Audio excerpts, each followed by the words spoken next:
नमस्कार, मैं हूं वेद प्रकाश शास्त्री और आज हम आपके साथ बात करने वाले हैं भाद्रपद की अमावस्या।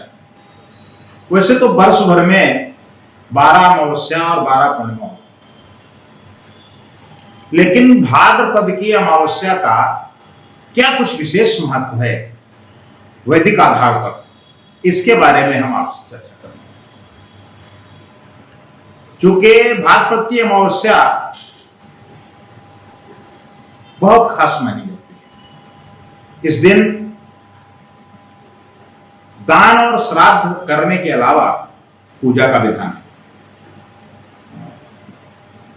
मान्यता है कि भाद्रपद अमावस्या पर हाथों में कुश लेकर तर्पण करने से कई पीढ़ियों के पितर देव तृप्त हो जाते हैं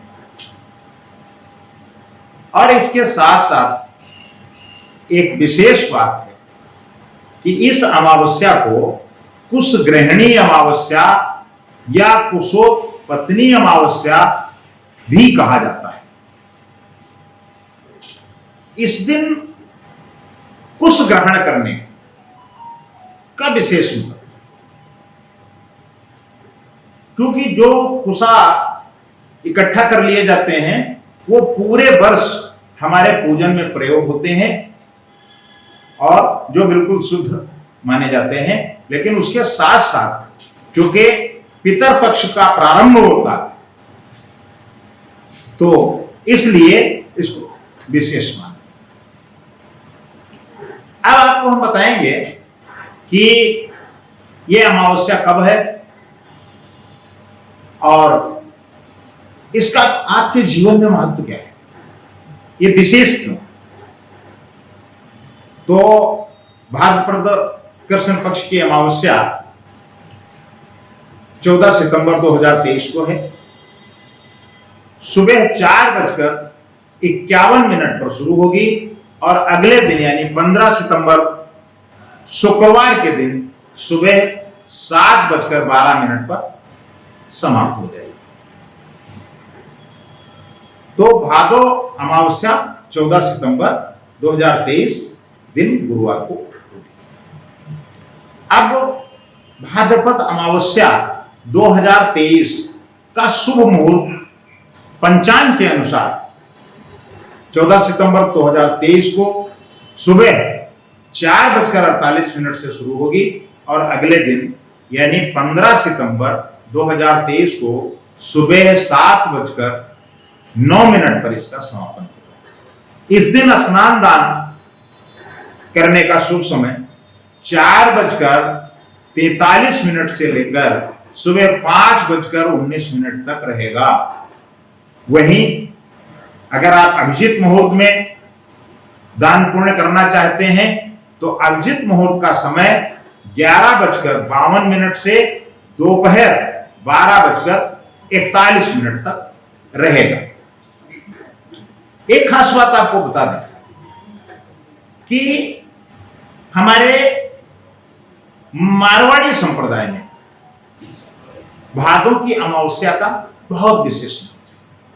इस दिन को भादो अमावस्या या भादी अमावस्या कहते हैं। उनका मानना है कि इस दिन सभी को दुर्भावनापूर्ण भावनाओं और पिछले दुष्कर्मों से छुटकारा पाना चाहिए और इसके लिए उन्हें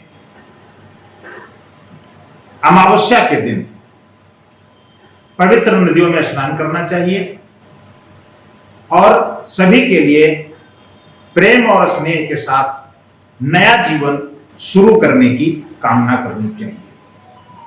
भादों की अमावस्या को क्या करना चाहिए, क्या नहीं करना चाहिए, इस बात का विशेष महत्व। यदि संभव है तो आप इस दिन पवित्र नदियों में स्नान करें और पितरों की पूजा करें, तर्पण करें, पिंडदान करें। ऐसा करने से पुण्य प्राप्त होता है और पितृदोष से भी मुक्ति मिलती है। जिन लोगों को पितृदोष होता है उनके लिए अमावस्या तिथि पर यह उपाय करना अच्छा रहता है इससे उनके जीवन में सुख समृद्धि की प्राप्ति होती है, उनका जीवन मंगलमय होता है और पितरों की जो नाराजगी है उनके लिए वो समाप्त होती है, इससे उनका कल्याण होता है। लेकिन क्या नहीं करना चाहिए, ये भी एक महत्वपूर्ण प्रश्न है। अमावस्या की रात को भूल कर भी श्मशान घाट या उसके आसपास से नहीं गुजरना चाहिए। इस अमावस्या को रात में सुनसान रास्ते पर जाने से बचना चाहिए।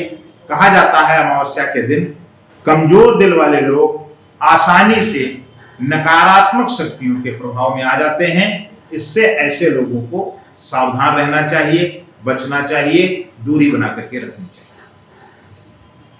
लेकिन इसी के साथ साथ आप ये भी जान लें कि अमावस्या के दिन घर में क्या करना चाहिए। पहले तो आपको पता चल गया कि क्या नहीं करना चाहिए, लेकिन अब हम आपको बताने वाले हैं कि क्या करना चाहिए। तो सर्वप्रथम घर में पूरी तरह से साफ सफाई करनी चाहिए। चारों कोनों में गंगा जल का छिड़काव करना चाहिए। इसके अतिरिक्त पुराने कपड़े, घर का खराब सामान, अनुपयोगी वस्तुएं आदि घर से बाहर निकाल देना चाहिए। अमावस्या के दिन पीपल के वृक्ष का पूजन करना अति उत्तम कार्य माना जाता है। इस दिन प्रवाहित जलधारा में तिलांजलि करना लाभकारी है। इसे आप करें तो इससे पितरों से मुक्ति मिलती है और आपके जो पितर हैं वो प्रसन्न होते हैं। अब आप ये जान लें कि अमावस्या को पूजा कैसे करें। तो पूजा करने के लिए यदि संभव है तो मां गंगा में स्नान करें, नहीं तो किसी पवित्र सरोवर में स्नान करें। शिव पार्वती एवं तुलसी की विधिवत पूजा करें। भगवान शिव पर बेलपत्र, फल, मेवा, मिठाई, जनेऊ का जोड़ा हाथ चढ़ाकर ओम नमः शिवाय की 11 माला करने से असाध्य कष्टों में भी कमी आती है। प्रातःकाल शिव मंदिर में अगर आप 1.25 किलो साबुत चावल दान करते हैं तो इससे आपके जीवन में लाभ मिलेगा। लेकिन चूंकि पितृपक्ष प्रारंभ हो जाता है तो भाद्रपद अमावस्या पर पिंडदान करें। भाद्रपद अमावस्या तिथि 14 सितंबर के दिन है। इस दिन सुबह पवित्र नदी में स्नान करें। स्नान करने के बाद सूर्य देव को अर्घ्य दें। इसके बाद बहते हुए जल में तिल प्रवाहित करें। पितरों की शांति के लिए गंगा तट पर या किसी पवित्र नदी के तट पर पिंड दान करें। इससे आपका जीवन सुखमय होगा और पितरों को भी मुक्ति मिलेगी। आज बस इतना ही, फिर मिलते हैं आपको किसी अगले मुहूर्त के साथ। प्रभातखबर.com, विश्वास वही, रफ्तार नहीं।